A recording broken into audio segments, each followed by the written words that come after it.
Bismillahirrahmanirrahim. Assalamualaikum warahmatullahi wabarakatuh. Para akhwat fillah, saat ini kita akan mencoba mempraktekkan bagaimana cara mensucikan najis dengan cara yang benar ya. Pertama, ketika kita melihat ada najis di lantai, supaya wilayahnya gak meluas kemana-mana, kita juga gak memperluas untuk mensucikannya, kita lingkarin dulu deh. Paling enak dilingkarin dulu, supaya kita jelas. Nah, najisnya segitu ya.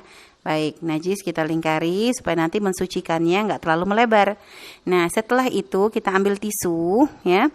Nah, langkah pertama harus dilakukan adalah kita menghilangkan ainun najasahnya terlebih dahulu. Nah, ketika ainun najasah, ini ainun najasah itu apa sih? Ainun najasah adalah najis yang kelihatan. Nih nampak oleh mata kita, nih bentuknya ada. Terus setelah itu ambil lagi, ini ambil yang untuk cairnya juga ya, dihilangkan dulu cairannya ya. Baik, najis yang cairnya kita hilangkan. Setelah itu kalau masih kelihatan agak basah-basah, maka dikeringkan lagi, ambil lagi satu tisu ya, kita keringkan supaya tidak ada sisa-sisa bebasahan ya. Nah, ini kadang ya, najis yang menempel di lantai ini ada kadang begitu dihilangkan dia udah nggak ada bau, nggak ada, karena bentuk yang disebut ainun najasa nggak cuma bentuknya, tapi ada rasa, ada warna, ada baunya. Nah, biasanya gitu ya, ada beberapa najis yang baunya tuh kuat banget ya. Mungkin para akhwat juga tahu gitu ya, ada kotoran ayam itu beda-beda. Ada yang kadang nggak ada baunya, ada yang kadang bau banget gitu ya. Maka ini kita harus bisa memperkirakan ya. Jadi ketika ini kalau sudah warna, kan tadi ainun najasa tuh ada bentuk juga ya. Terus ada warna, ada rasa, ada bau. Ini warna udah nggak ada nih, nggak ada warnanya. Tapi bau dengan rasa nih kita belum tahu. Hanya untuk bagian bau dan rasa nggak harus loh ya, sahabat, bahkan nggak dianjurkan banget untuk mencicipi atau menciumnya. Perkiraan aja. Jika diperkirakan najisnya baunya terlalu kuat, yang nanti nggak bisa cukup dengan hanya diusap, harus dengan diusap kembali dengan sabun atau apa, maka bantu dengan pakai bantuan sabun. Cukup kalau misalnya pakai sabun ya, kasih sabun di ujungnya aja, kasih sabun sedikit aja di ujungnya, sekedar untuk menghilangkan bau ya. Setelah itu ujungnya itu digunakan untuk mengusap sisa najis. Dan ingat, ini belum mensucikan, ini masih baru tahapan untuk menghilangkan ainun najasa. Setelah tadi ada sabun, tentu ada bebasahan, maka dikeringkan sampai benar-benar kering ya.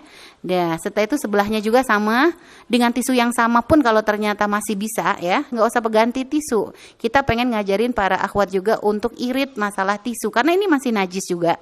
Sabun yang tadi juga jika memang bisa, usapkan untuk di sebelahnya ya, hilangkan juga untuk menghilangkan sisa-sisa baunya ya. Nah, setelah itu nanti dengan satu tisu yang sama dikeringkan sampai benar-benar tidak ada yang tersisa. Perkirakan ya para akhwat, nggak ada warna, nggak ada bau, nggak ada rasa, maka najis ini berubah hukum menjadi najis hukmiyah. Hukumnya najis ya, bentuknya tapi nggak ada gitu ya. Nah, mungkin para akhwat dalam proses tadi mengelap najisnya tanpa akhwat sadari, tangan akhwat mungkin ikutan terkena najis ya. Karena kan tadi cara ngusap kita kan pengen belajar irit, tadi pakai ujungnya lalu dengan sisanya, mungkin tanpa disadari terkena najis, maka caranya berarti akhwat harus mensucikan tangan terlebih dahulu. Atau kalau mau sekaligus nih pengen mensucikan airnya, tangan sekaligus sama lantai yang terkena najis boleh, tapi dengan catatan tangan akhwat jangan sampai berada terpisah dengan lantai. Karena kalau nanti ibaratnya akhwat mencuci tangan ya di atas najis tadi, maka sisa air yang jatuh dari tangan akhwat itu namanya air mustakmal, berarti nggak bisa digunakan untuk mensucikan lantai. Jadi supaya dapat semua, tangan kita suci lalu lantai juga suci, maka disiramnya berbarengan dengan tangan yang nempel di lantai, jadi tidak terpisah dengan lantai. Lalu disiram ya, kita siramkan seperti itu ya, sedikit saja, nggak usah banyak-banyak ya akhwat ya, jangan sampai nanti ngambil satu gayung digerucuk semua begitu, itu boros. Ambil sedikit, bisa sedikit-sedikit. Nah, disucikan karena tadi sudah bersih, hanya tinggal menghilangkan benar-benar najisnya dengan cara mengalirkan air. Nah, ini sudah selesai pensucian.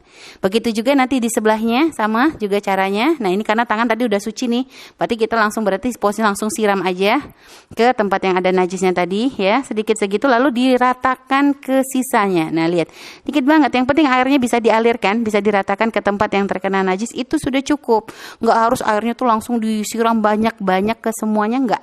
Cukup taruh di tengah, nanti setelah itu diratakan ke sisa-sisa dari tempat yang memang kita yakini ada najisnya. Nah, ini sudah proses pensucian, sudah beres. Tinggal sekarang ada kita pengen mengeringkan ya, karena di lantai supaya nggak licin, biar anak-anak nggak jatuh. Boleh kita keringkan pakai tisu, boleh pakai handuk, boleh pakai keset, boleh. Nah, ini sekarang yang kami gunakan nih keset nih, bentuknya kayak handuk begitu ya, jadi nyerap banget sama air. Ini kami gunakan untuk mencuci, untuk mengeringkan lantai yang basah. Nah, oke, sekalian aja sama spidolnya diilangin ya, supaya nanti nggak ada bekasnya. Nah, kalau sudah seperti ini, sudah suci, lantai sudah suci, gampang banget ya para akhwat ya.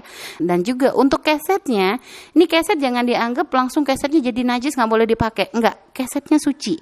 Karena tadi air yang digunakan untuk mensucikan najis hukmiyah itu tidak berubah menjadi air mutanajis. Tapi ketika terpisah dari lantainya, hukum air itu menjadi hukum air mustakmal.